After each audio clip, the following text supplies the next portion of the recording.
వివక్ష కారణంగా మతము మారాల్సిన పరిస్థితి వస్తుంది. కానీ మతం మారిన తర్వాత వివక్ష లేదుగా, మరి ఇంకా ఆ కులం ఎందుకు? కులం మారినాక మతంలోకి వెళ్ళాక మళ్ళీ ఆ పాత కులం అనేది హోదా ఎందుకు వర్తిస్తుంది అనేది ఒక అయితే ప్రశ్న. ఇక్కడ కులం అనేది కేవలం కులం కాదండి. ఒక వ్యక్తి యొక్క ఏమంటారంటే బేస్ పాయింట్, ఉనికి. మీకు కరెక్ట్గా చెప్పాలంటే కులం అనేది ఒక వ్యక్తి యొక్క ఉనికి. సో ఇక్కడ కులంగా ఎందుకు ఈ వ్యక్తి నిర్ణయించబడ్డాడు అని అంటే, ఇప్పుడు ఫర్ సపోజ్ నేనున్నాను అనుకోండి, నేను ఎస్సీ సామాజిక వర్గానికి సంబంధించినోడిని, లేదంటే బీసీ సామాజిక వర్గానికి సంబంధించినోడిని అనుకోండి, లేదా నేను ఎస్సీ సామాజిక వర్గానికి సంబంధించిన వ్యక్తిని అనుకోండి. ఈరోజు నేను క్రైస్తవ మతాన్ని క్రైస్తవ మతాన్ని స్వీకరించాల్సి వచ్చిన అవసరం దేనికి వచ్చింది అంటే ఎగ్జాంపుల్కి చెప్తున్నా.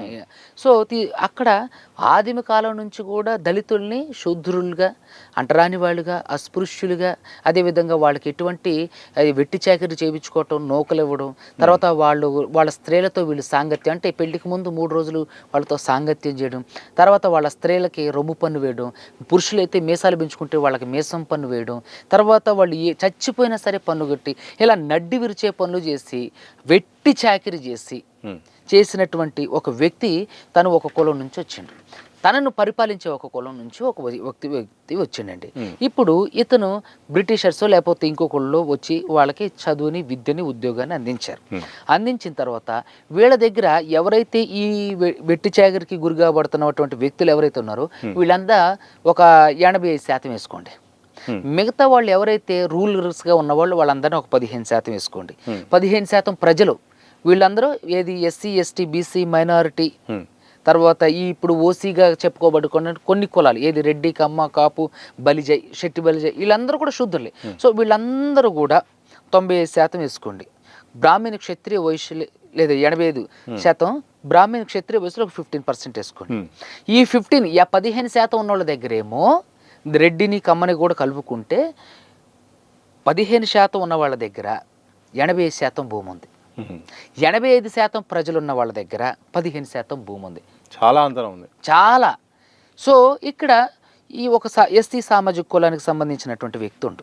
సో తను ఎస్సీ సామాజిక వర్గం నుంచి వచ్చింది కాబట్టి ఆలయ ప్రవేశాన్ని నిషేధించారు. కూడా అక్కడ వరకు ఎందుకండి, మొన్న కూడా ఆంధ్రాలో ఒక హనుమంతుడి ఆలయం కడితే దాంట్లోకి దళితులు రాకపోతే పోలీసులు, కలెక్టర్ వాళ్ళందరూ వచ్చి దళితుల్ని ఆలయ ప్రవేశం చేయించారు. మరి ఇప్పుడు అమ్మ పెట్టదు, అడుక్కు తినేవదు అన్నట్టుగా మీరు గుళ్ళల్లోకి రానివ్వరు, పూజలు చేయనివ్వరు, గుళ్ళలోకి ప్రవేశాన్ని కల్పించరు. కానీ వేరే మతం తీసుకుంటే మాత్రం నీ కులం రద్దయిపోతుంది. ఇప్పుడు ఒక ఎస్సీ సామాజిక వర్గానికి సంబంధించినటువంటి వ్యక్తి క్రైస్తవ మతాన్ని ఆచరించడం వల్ల ఏమిటి సమస్య? ఓకే, క్రైస్తవ మతాన్ని ఆచరించండు, తనకి బీసీసీ సర్టిఫికేట్ ఇచ్చారు. బీసీసీగానే మరి ఇతన్ని పరిగణిస్తారా?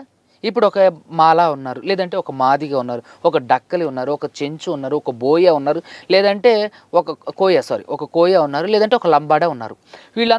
అందరూ క్రైస్తవ మతం తీసుకున్నారు అనుకోండి, వాళ్ళనే బీసీసీగా అంటే బీసీసీ అంటే ఆల్మోస్ట్ ఓసీ అన్నట్టు వేసేసి వాళ్ళకి తినడానికి తిండి ఉండదు.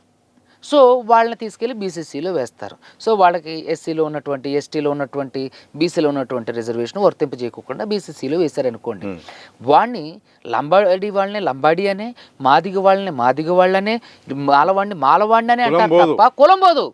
ఇక్కడ సర్టిఫికేట్ మాత్రమే వస్తుంది తప్ప కులం పోదు. ఈరోజు బీసీసీ సర్టిఫికేట్ ఇచ్చారు అనుకోండి, బీసీసీలుగా వాళ్ళు బీసీలే వాళ్ళని బీసీలుగా అంగీకరించరు. వీడు మాదిగోడ్రా, వీడు మాలోడ్రా, వీడు డక్కలోడ్రా, వీడు పంబలోడ్రా, వీడు చెంచోడ్రా అనే అంటారు తప్ప మీరు క్యాస్ట్ సర్టిఫికేట్ మార్చినంత మాత్రాన వాళ్ళు ఆహ్వానిస్తారా? వాళ్ళ కులంలో కలుపుకుంటారా? వాళ్ళతో పాటు సమాన హోదాని ఇస్తారా? వాళ్ళ పిల్లని మనకిచ్చి పెళ్లి చేస్తారా? లేదా మన పిల్లని వాళ్ళు పెళ్లి చేసుకుంటారా? వాళ్ళ అబ్బాయిని మనకిచ్చి పెళ్లి చేస్తారా? లేదా మన అబ్బాయిని వాళ్ళు పెళ్లి చేసుకుంటారా? చేసుకోరు. మరి అలాంటి వివక్ష పోనప్పుడు ఎస్సీలకి ఎందుకని క్రిస్టియానిటీ తీసుకుంటే బీసీసీ హోదా ఇస్తున్నారు? అలాంటప్పుడు ఒకటే చెప్తున్నా నేను, ఈ విషయంలో సుప్రీంకోర్టు వారు చేసింది చాలా వరకు తప్పనేది నా ఆలోచన. సరే వాళ్ళు ఏ సర్కమ్స్టాన్సెస్ లో రాష్ట్రపతి ఉత్తర్వులు ఉన్నాయి కానీ చెప్తున్నారు. ఎగ్జాక్ట్లీ, ఇది కేవలం 1950 నాటి రాష్ట్రపతి ఉత్తర్వులు. నేను అదే చెప్తున్నా. మరి అలాంటప్పుడు ఒక ఎస్సీ క్రిస్టియన్ మతాన్ని అవలంబించినప్పుడు తనకి బీసీసీ వచ్చినప్పుడు తనని ఎస్సీగానే పరిగణిస్తున్నారు, తను మాదిగానే అంటారు, మాలానే అంటారు. బీసీలలో కలుపుకోరు. వాళ్ళ పిల్లని వీళ్ళకి ఇచ్చేరు, వీళ్ళ పిల్లని వాళ్ళు చేసుకోరు. మరి ఎలా పోతుంది? మీరు సర్టిఫికెట్ ఇచ్చినంత మాత్రాన ఎక్కడ ఈ వివక్షత పోతుంది? అంటే అమ్మ పెట్టదు, గుళ్ళల్లోకి రానివ్వరు. అంటుకోరు, ముట్టుకోరు, రానివ్వరు. అక్కడి వరకు ఎందుకండి, పిఠాపురంలో చాలామంది ఎస్సీ పిల్లల్ని చూసారుగా ఎంత దారుణంగా ఆ రోడ్లోనే నడవకుండా, స్కూల్కి వెళ్ళే రోడ్లోనే నడవకుండా ఆపేశారు. ఎస్సీలు వెలివేశారు.